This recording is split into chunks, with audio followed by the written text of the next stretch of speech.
A new iPad is on the way today. We're taking a look at what it does and what it doesn't do and whether you should consider an upgrade. Well, welcome back to 10 News at 5. I'm Beth Haynes. It's the gadget that will almost instantly be on a lot of wish lists. Today, Apple revealed its latest iPad, and it could extend the company's dominance of the tablet computer market.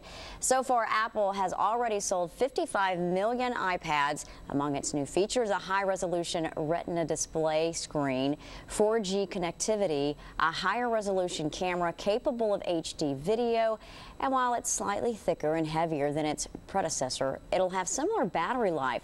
The new iPad will keep at $499 for the basic Wi-Fi model when it hits stores March 16th, but the company will also keep selling its iPad 2, cutting its base price to $399. Well, for more on Apple's big announcement today, we are joined by our tech expert, Dan Thompson from Claris Networks. Really appreciate you being here, and always glad to hear your opinion on these new gadgets and latest upgrades. This has been a fun day for sure. If you're a tech geek or an Apple fan, this has been on your radar for quite some time. What's your opinion of this new iPad? Does it live up to expectations? You know, it's an interesting new device. There's a lot of things to get excited about it. I was a little kind of humdrum about it just because it didn't just knock my socks off. But of course I haven't played with one yet either, so maybe once you get it in your hands. The Retina display on the iPhone itself is amazing, so maybe that'll be enough to push it over. But if you don't have one, certainly it's the one to buy. But if you have an iPad 2 today, which I do, I'm not personally going to upgrade. So you wouldn't advise people to upgrade if they have the iPad 1 or iPad 2? If they have an iPad 2, I don't know that I would knock myself out to go get a new iPad 3. There's some people that are just going to go get it because it's the latest, greatest, newest thing, and they just want to have it. But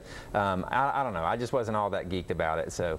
Well, we mentioned that it does have a 4G network. How important is that when it comes to these tablets? Well, it's quite a bit faster than the 3G network, so we know that. So if you're using, you know, a cellular service to provide your internet on these devices, you will definitely notice a speed increase there. So, you know, far and above, if you have 3G today and you really use this thing that way, you'll notice speed increases. I have just one of the Wi-Fi ones, so I'm always just connected to really fast networks anyway, so you know, it's not going to be that big of a deal for me. The average person, though, if they're using it for connectivity like that, they're going to see a speed increase. So a big difference there. Well, how important is this launch for Apple in the wake of Steve Jobs' death just last year? Yeah, you know, that's a great question. I think a lot of people were kind of eyeing this launch event as Tim Cook's time to really shine, because he obviously was going to play a large role in it, and he did. And I thought he really knocked it out of the park.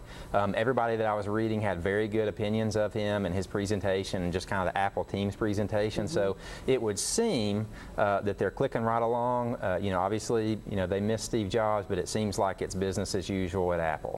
Business as usual, putting out an iPad every year so far. That seems to be their plan, and the tablets are the hot item. So how do they stay ahead of the competition when it comes to tablets? I think doing what they're doing today, which is just coming out with the tablet that sets the bar. So you know, one thing we know, this thing's got faster processor than anything else out there. It's got a higher resolution display than anything else out there. It's got a better camera than anything else out there. So they're continually setting the bar that everybody else is trying to compete with. I mean, and obviously when you talk tablets, iPad is the one that they're all judged by. So I think, you know, as long as they keep this edge and they keep chasing the latest and greatest, they're going to do just fine and always have the device that people want. I do want to talk about the other upgrades Apple announced today for the existing hardware and software.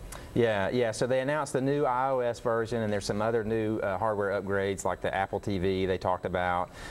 So those things are all kind of things that we expected. The main focus obviously was on the iPad, which was what everybody was really excited about. But the Apple TV kind of caught some people's attention too. It hadn't been a success really in the past. Yeah, that was one of those products that it came out and people were kind of not really all that excited about. But then now they've reduced, you know, or reintroduced, I should say, a new version of it, and people were like, oh, well, you know, maybe it's worth another look, because the first version it was just not worth buying at all. But this one, I mean, it looks like it could have some potential now. Could turn some heads. All right. Yeah. Thank you so much, Dan. Always good to see you. No problem. Well, still to come on 10 News, toxic toys. We're talking about ways to make sure your children stay safe and how one UT researcher is paving the way for new safety standards. That's coming up next.